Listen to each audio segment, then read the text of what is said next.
السلام علیکم دوستو، ہم رمضان کے اس موڑ پر کھڑے ہیں جہاں ہر لمحہ سونا سے زیادہ قیمتی ہے۔ آخری 10 راتیں شروع ہو چکی ہیں۔ انہی راتوں میں ایک ایسی رات چھپی ہوئی ہے جسے ڈھونڈنے کے لیے پوری امت بےتاب رہتی ہے، لیلۃ القدر۔ سوچئے ایک ایسی رات جس میں کی گئی تھوڑی سی عبادت آپ کے 83 سالوں کے گناہوں پر بھاری پڑ سکتی ہے۔ آج کی ویڈیو میں ہم صرف ایک رات کی گہرائی میں جائیں گے۔ ہم سمجھیں گے کہ اس رات فرشتے زمین پر کیوں آتے ہیں، اللہ سبحانہ و تعالیٰ نے اسے ہزاروں مہینے سے بہتر کیوں کہا، اور کیسے آپ اس رات کو اپنے نصیب کی تبدیلی کا دن بنا سکتے ہیں۔ اگر آپ نے پورا مہینہ سستی میں گزار دیا ہے تو گھبرائیے مت، یہ 10 راتیں آپ کا سب کچھ بدل سکتی ہیں۔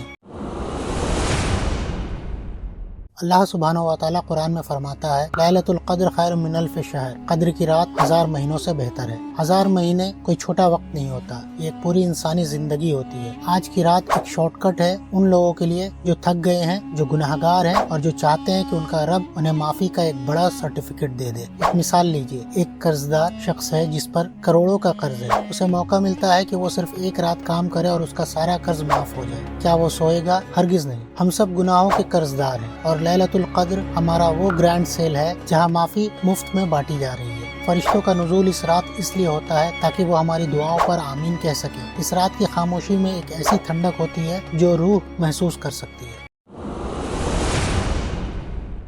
لوگ پوچھتے ہیں، بھائی نشانی کیا ہے؟ کیا سورج ٹھنڈا نکلے گا؟ کیا ہوا نرم ہوگی؟ نبی صلی اللہ علیہ وسلم نے ہمیں اسے آخری عشرے کی طاق راتوں میں تلاش کرنے کا حکم دیا۔ یہ طاق راتیں 21، 23، 25، 27 اور 29 ہے، مگر اصلی تلاش باہر نہیں اندر ہونی چاہیے۔ ایک کہانی سنیے۔ ایک بزرگ سے کسی نے پوچھا کہ قدر کی رات کب ہے؟ انہوں نے کہا، جس رات تمہارا دل اپنے رب کے سامنے ٹوٹ جائے وہی تمہارے لیے قدر کی رات ہے۔ ضروری نہیں کہ آپ پوری رات مسجد میں بیٹھ کر چلائیں۔ اگر آپ گھر میں اکیلے ہیں اور آپ کی آنکھ سے ایک آنسو اپنے گناہوں کی شرمندگی میں نکل آتا ہے تو سمجھ لیجئے آپ نے اس رات کو پا لیا۔ فرشتے اس آنسو کو موتی کی طرح اٹھا لیتے ہیں۔ اس رات میں حضرت عائشہ رضی اللہ عنہا کی سکھائی ہوئی دعا سب سے افضل ہے، اللہم انکا عفو تحب العفو فاعف عنی۔ یا اللہ، تو معاف کرنے والا ہے، معافی کو پسند کرتا ہے، بس مجھے معاف کر دے۔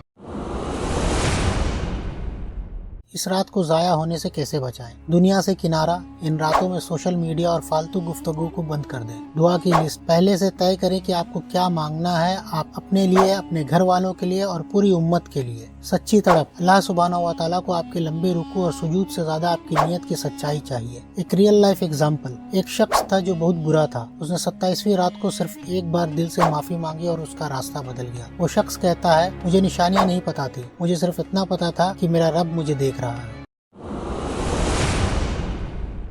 تو دوستو، یہ رمضان کا چوتھا ویڈیو آپ کے لیے ایک الارم کلاک ہے۔ قدر کی رات آپ کا انتظار کر رہی ہے۔ مانگ لیجئے آج، کیونکہ کیا پتا اگلا رمضان نصیب ہو یا نہ ہو۔ اگلے تھرسڈے میں ہم بات کریں کیسے اس رمضان کی سیکھ کو ہم پورا سال زندہ رکھیں۔ تب تک کے لیے ان راتوں کو جاگ کر گزاریں، دعاؤں میں یاد رکھیے، اور اگر میرا یہ ویڈیو پسند آ رہا ہے تو قلب اسٹوریز کو سبسکرائب کیجئے اور اس ویڈیو کو شیئر کرنا نہ بھولیں۔ اللہ حافظ۔